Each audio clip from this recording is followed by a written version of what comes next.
Hello everyone, today we're cooking again. A lot of you like my cooking videos.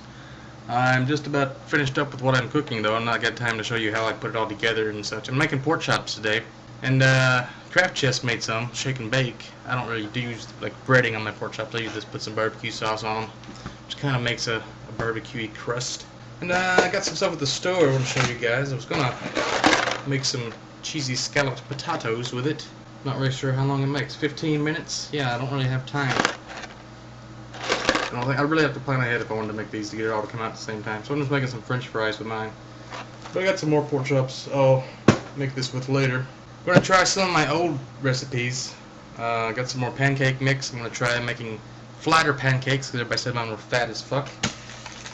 Got some new gravy mix. Maybe it'll be different than the other gravy I made. Some biscuits. Mixed biscuits and gravy. I have a new type of cake I'm going to try to make maybe this week. Yellow cake with chocolate frosting, I guess. Or you could use vanilla frosting, either way. Looks good. Got some walnut brownies I got the other day. Made these last night. Actually, let me show you these. Alright, these, what's left of me brownies, they didn't really stick together right. I followed the instructions to the letter. Like 3 tablespoons of water. Just hard to get water to stay on the tablespoon. Look at that. It's like, it's good walnutty brownie goodness, but part of it didn't come out. It's like kind of stuck to the pan. I mean, it said to use no stick cooking spray. I used margarine. I guess it didn't really work out. But even like, I let it sit for a good half hour to an hour after I cooked them because I was playing video games. But it still wasn't really, it's like they're not hard enough like brownies. Maybe I'm supposed to put wheat in them.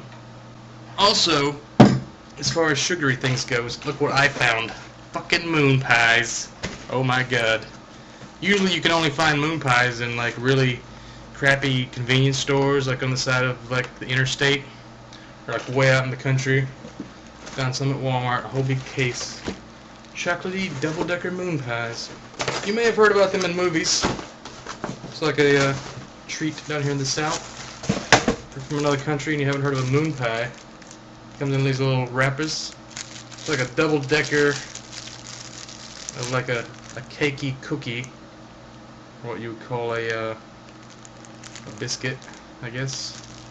3 layers of biscuit, chocolate covered, with marshmallow cream sandwiched in the middle, like a s'more, but with no graham crackers or peanut butter. It's like a different way to make a s'more type thing with just mashing things together. Yes, those pork chops are just about done. French fries are done. Better get on that. So when I made my pork chops, I ran out of barbecue sauce. I didn't have any left. So what you do in that situation, you start getting ingredients from around the house and make some barbecue sauce of your own. So you just kind of go through and randomly grab a bunch of ingredients to try to make barbecue sauce, which is kind of awkward. Because I threw in some apple cider vinegar, which normally I don't use unless I have some really severe acid reflux. A teaspoon of that will knock it out. Lemon pepper seasoning, some garlic salt, which is good for instead of regular salt. It's got a little garlic in it. There's some seasoned all salt, which I don't really use that much. It's probably for like big steaks. But started mixing all that up together. I used a little bit of steak sauce that I had. Then I realized I actually had some barbecue sauce in the cabinet because I used to be a Boy Scout and I think ahead. Never trust my instincts. Also chopped up some onion to put in there. It's gonna be very nice. But the other day I was telling some guys I have this magical bottle of Worcestershire sauce. Worcestershire? It's spelled Worcestershire, but if you're from Worcester, Massachusetts, you say just Worcester. I don't know if you say Worcestershire or if you say Worcestershire sauce. Anyway, it's magical. There it was. Like, you barely use any Worcestershire sauce when you use it, so it's like, I've just had like that much in the bottle of the bottle for a couple of years now. I brought it with me when I moved. You just use a little bit of it. It looks like the bottle's empty, but then you think, wait a minute, this is magical. I'll put it back in the fridge. You need it again later, there's still some more in there. Because you only use like a couple drops, and then you put it back, and you get some more. It's like soy sauce. You don't really run out of soy sauce if you have a bottle. There's always a little bit left in the, sticking to the walls that drips down, and you shoot it out there, and you put it back in. And eventually it'll accumulate some more. It kind of makes its own. It's like a magical well that unicorns would dance around. And here you have the finished meal. There's some pork chops with some onions just draped over them. You gotta remember presentation is key here. You want to make your food look as good as well as it tastes, with textures and draping things in a certain order. We were just talking about this the other day when I was doing my live show on Ustream. I was cooking something. We were talking about this guy I used to know who was he's in the Navy, and somehow he became a cook accidentally. Kind of got good at it. They realized he was a good cook.